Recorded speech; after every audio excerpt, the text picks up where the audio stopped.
I describe my mother? It's one of the most difficult questions to answer, but even though to me growing up, there were many times where my mother really seemed superhuman.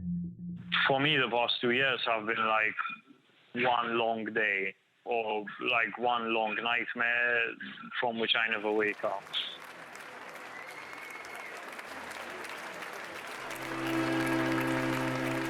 It was fundamentally a question of public accountability, I think, across my mother's career. She was angered when people weren't held to account for wrongdoing, when they were allowed to get away with it, when people allowed themselves to forget what's happened. And as a result of that, there was never much justice for any of the past crimes in Malta. And obviously, the people who perpetrated these crimes, or people who wanted to engage in criminality, became more and more brazen because they kept testing the limits of what they could get away with. And that's how they became brazen enough to assassinate my mother. When you see what they did on that day, when they turned my mother's car into a ball of fire, you realize how evil and how dangerous these people are.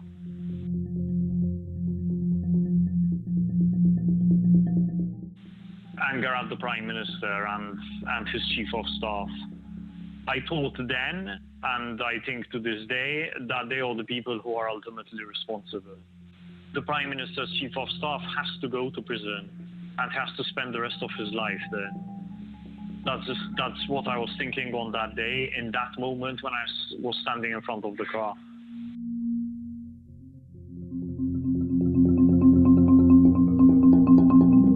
But we also have to make a distinction between the masterminds and the people who influenced and protected the masterminds. By influenced, I mean people who expressed a wish for my mother to be dealt with, and then the masterminds went about executing that wish. This was what makes what we're doing so difficult, that for long periods of time, you feel like you're getting absolutely nowhere. I really feel strongly that we will get there if we're able to keep up what we're doing, and if people continue to help us, or if more people help us, then we will get there. The only way that that's going to happen is outside pressure on Malta to reform itself, to hold people to account, but also Maltese people have to find the courage to push for this internally. There have been some victories along the way, and I think that there have been instances of great harassment and abuse that we've had to endure, and I feel like we're never going to be able to rest until we get full justice for my mother.